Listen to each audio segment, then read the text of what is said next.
15 अगस्त 1947 को ये देश स्वतंत्र हुआ और बंगाल का भी विभाजन हुआ, क्योंकि बंगाल से जब बाबा साहब चुनकर के आए वहां से चुनाव हार गए क्योंकि उनकी जमानत जब्त कर ली गई।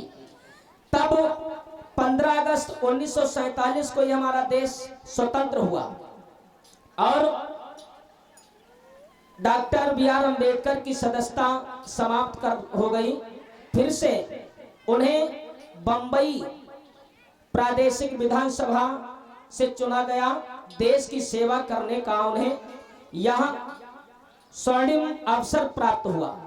ये अवसर मिला 19 अगस्त 1947 को संविधान सभा में संविधान मसौदा समिति का गठन हुआ, जिसका अध्यक्ष डॉक्टर बी.आर. अम्बेडकर को बनाया गया और मसौदा समिति ने मसौदा तैयार किया और संविधान, हमारा जो संविधान भारत का है कितने दिनों में बनकर के तैयार हुआ माताओं बहनों भैया लोगों?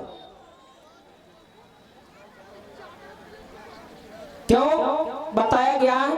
संविधान हमारा बनकर के तैयार हुआ 2 वर्ष 11 महीने 18 दिन में ये संविधान बनकर के जब तैयार हुआ और संविधान सभा ने विस्तृत चर्चा के लिए 26 नवंबर 1949 को संविधान को स्वीकृति प्रदान की और 18 अगस्त 1948 को संविधान मसौदा समिति में 7 निश्चित जो सदस्य थे उन 7 सदस्यों को सुनिश्चित किया गया और उनके नाम, पहला नाम आता है डॉक्टर बाबा साहब अम्बेडकर का। तो ये पहला नाम जो बाबा साहब ये संविधान समिति के अध्यक्ष बनाए गए थे और दूसरा नाम है माननीय अल्लादी कृष्णा स्वामी अय्यर। तीसरा नाम बताया गया है माननीय एन गोपाल स्वामी अय्यर। चौथे डॉक्टर के.एम. मुंशी। 5वें माननीय सैयद मोहम्मद सैदुल्ला। 6वें माननीय बी.एल. मित्तर और 7वें माननीय डी.पी. खेतान। ये 7 सदस्य और प्रमाण मिलता सदस्य ये जो थे, इनमें से कई सदस्य बाहर से देश से वो वहां पर उपस्थित नहीं हो पाए। कुछ लोगों का स्वास्थ्य खराब होने के कारण वहां पर उस संविधान समिति में कार्यकाल में नहीं पहुंच पाए, तो पूरा का पूरा भार बाबा साहब के कंधों पर आ पड़ा। और इस संबंध में संविधान सभा के प्रमुख सदस्य कौन थे, किसी को मालूम है? तो प्रमाण ये मिलता है इस संबंध में संविधान सभा के जो प्रमुख सदस्य थे, टी.टी. कृष्णाचार्य जी और 5 नवंबर 1948 को अपने उद्गार व्यक्त करते हुए कहा कि महोदय, मैं सभा के उन लोगों में से एक हूं जिन्होंने डॉक्टर बी.आर. अम्बेडकर को बड़े ही ध्यान से सुना है। ये उन्होंने प्रशंसा की विधानसभा में, और क्योंकि अम्बेडकर के बारे में मैं जानता हूं कितनी लगन और निष्ठा से इन्होंने उस कार्य को संभाला है।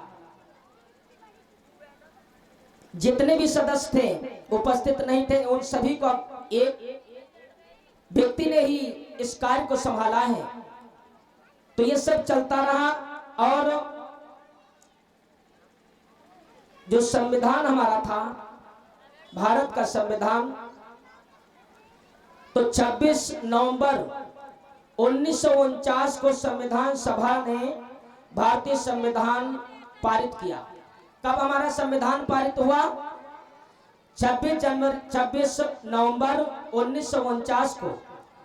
और किंतु इसके जनतांत्रिक शासन प्रणाली के तहत विविध रूप से अंगीकृत किया गया और 26 जनवरी 1950 को ये संविधान स्वीकार करने के समय का जो अवसर था, हमारा संविधान 26 जनवरी 1950 को ये पूर्ण रूप से पूरे देश में लागू हुआ। लेकिन रोना आज इस देश का इसलिए है कि संविधान तो हमारा बाबा साहब ने जो संविधान हमें दिया, हम लोगों की शारीरिक गुलामी छुड़ा दी, लेकिन हमारा देश आज भी मानसिक गुलाम बना बैठा है।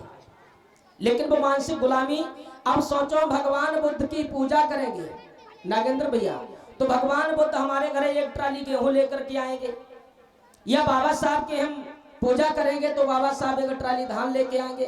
वो कभी नहीं आएंगे, उन्हें जो देना था वो दे करके चले गए। अब करना किसको है? सिर्फ हम आपको। बाबा साहब और भगवान बुद्ध जितने भी हमारे महापुरुष हैं, उन सभी के बताए हुए रास्ते पर चलना सिर्फ हम लोगों को है। तो आइए दो शब्दों